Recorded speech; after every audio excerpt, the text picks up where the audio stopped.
Hi mga boss! Welcome to my channel, Sheila CDA. So today, I will show you how to grill corn. First, we get our young corn.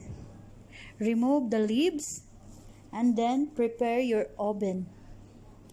Then, put the corn inside the oven. Just wait until 30 minutes until it cooks. Just turn upside down to make more brownish in color and more delicious taste. And that's it. Very simple and very easy. You can get now your big plate to fill your empty tummy. Happy eating! You can add butter and salt to make more flavors and to have very nice taste. Mag-aagawan muna kami sa malaki kung sinong makakauna sa malaki. Sunod-sunod sa camera.